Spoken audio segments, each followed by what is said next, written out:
warahmatullahi wabarakatuh. Nih pembukaan video kali ini dari anak aku. Nih dia lagi marah-marah ya. Dia tadi bilangnya cepat, disuruh cepat gitu ya. Jadi ini kegiatan kami lagi belanja bulanan.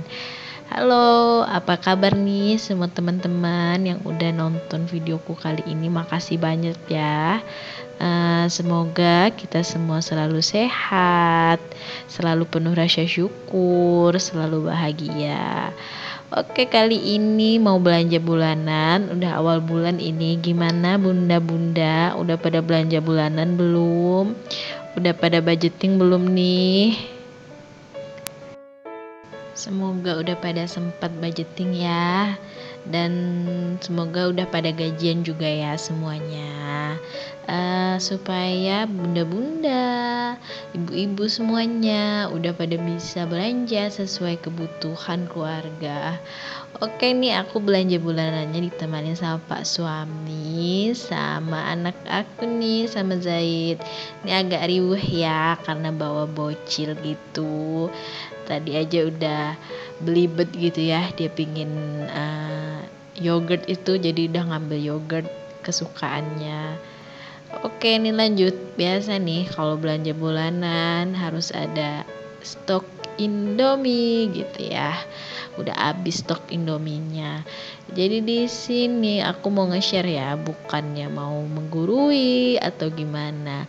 Jadi aku mau berbagi sedikit tips and trick belanja bulanan supaya nggak over budget gitu ya. Jadi yang pertama, kita itu harus menganalisis dulu kebutuhan kita di setiap bulannya.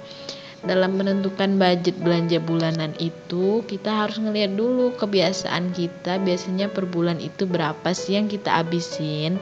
Jadi kayak aku netapin budget per bulan aku belanja bulanan 600.000 itu setelah melewati fase-fase aku ngeliat gitu ya, berapa kisaran per bulan pengeluaran aku buat belanja yang di supermarket gini. Nah selanjutnya jangan lupa bikin list. Tadi kayak aku udah tunjukin, aku bikin listnya kali ini di kertas, tapi biasanya juga di note di handphone gitu ya. Cuman karena handphone aku lagi lowbat, jadi aku pakai kertas aja. Tujuannya kenapa harus bikin catatan? Supaya terarah gitu ya bun, supaya kelihatan mana yang memang habis, mana yang masih ada, jadi nggak menimbun gitu ya. Misalnya kayak tadi aku ambil minyak gorengnya itu cuma 1 karena masih ada 1 liter di rumah. Jadi kita nyesuaiin aja, kalau misalnya memang lagi habis, nggak ada stoknya sama sekali, baru belinya 2 liter gitu.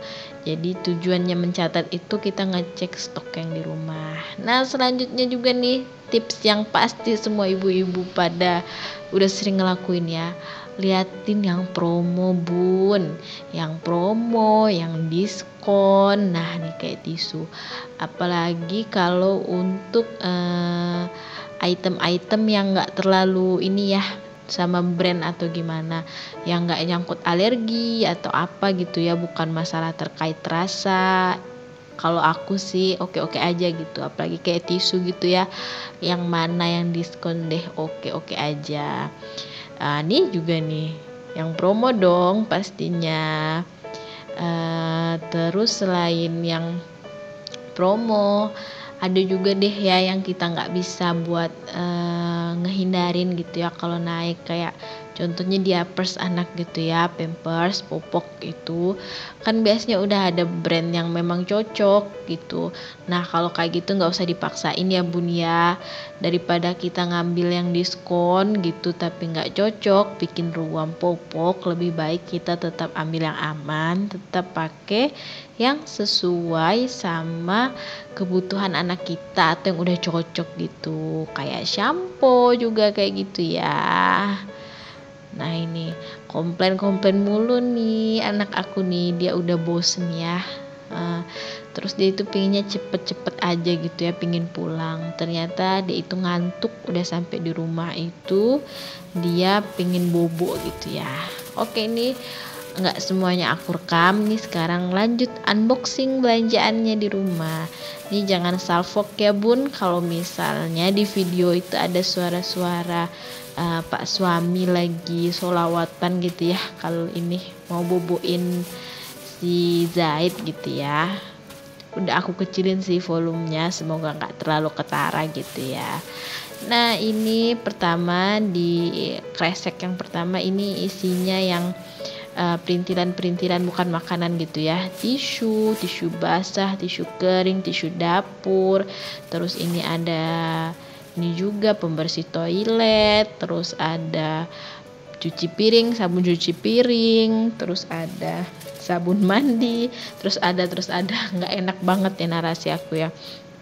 Terus kayak ada nih ini juga nih, ini di luar ya, karena anak aku itu lagi suka ngewarnain, jadi aku beliin ini pewarna itu ya, Joico. Sebelumnya dia itu biasa pakai yang krayon tapi suka belepotan, sekalian bisa aku pakai buat budgeting itu ya pewarnanya.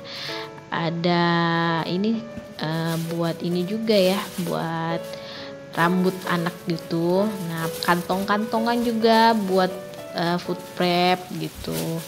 Nah kalau di sini kayaknya mungkin ada yang notice, bun kok nggak beli deterjen sih bun, kok nggak beli pewangi sih bun.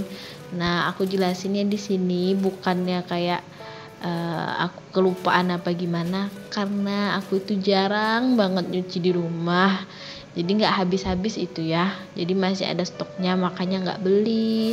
Karena aku itu untuk baju kerja, baju-baju yang bagus gitu ya, itu di laundry, cuci setrika. Nah kalau buat kayak baju hari-hari, daster, celana, kaos-kaos yang buat di rumah, bahkan sampai daleman itu aku sama pak suami itu pakai laundry yang sendiri itu ya, self laundry gitu, yang kita kerjain sendiri. Jadi kita bawa cuciannya, terus kita datang ke tempat laundrynya, kita masukin sendiri gitu ya, terus kita tunggu deh, kayak buat cuci aja itu 15 menitan gitu, karena kami itu nggak punya mesin cuci ya. Oke, tadi udah sambil curcol tentang cuci mencuci nih, udah ke kresek yang satunya itu isinya makanan-makanan, ada sosis juga, ada nugget, ada cemilan anak aku.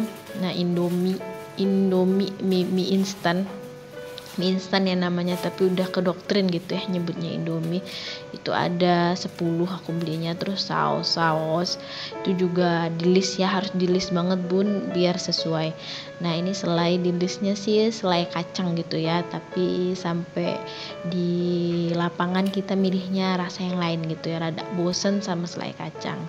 Oke, ini lanjut, ini susuan per susu UHT-an, ini punya anak aku. Jadi kalau yang gede ini biasa buat dia di rumah, itu nggak habis 1 kali minum ya, itu bisa 4 kali ya dia minum pakai yang gede itu, dituang ke gelas. Terus yang mini ini, Ultra Mimi yang mini ini buat dibawa bekal ke rumah neneknya atau dibawa ke sekolah. Ini baru banget ya dia nyobain pakai Ultra Mimi. Sebelumnya selalu pakai Greenfields ya. Aku sama pak suami berani pakein Ultra Mimi ini karena setelah ngecek ya, ternyata kandungannya juga 100% susu sapi murni. Oke, ini udah nih totalannya, nggak nyampe 600, hanya 530.000. Dan yang ini tips selanjutnya ya bun, kalau anggaran kita 600.000 itu nggak usah langsung dihabisin, karena di perjalanan kita menuju 1 bulan sampai hari gajian itu masih mungkin ada kebutuhan lain. Kalau kayak aku ini pasti bakal beli susu anak aku lagi, itu nggak dibeliin langsung semuanya karena udah kepenuhan gitu ya, kita kan belanjanya pakai motor, jadi udah belibet gitu, kantongnya udah banyak. Oke nih, sebenarnya aku ini pengen buat video beres-beresin ya belanjaannya ke tempatnya gitu, tapi karena anak aku udah ngerengek mau bobo, jadi ya udah deh ngeberesin tisu aja nih videonya. Sekian dulu nih bun, semoga bermanfaat dan tips-tipsnya juga bisa diterapkan. Semoga kita bisa berhemat tapi tetap bahagia. Bye bye, jangan lupa di subscribe ya.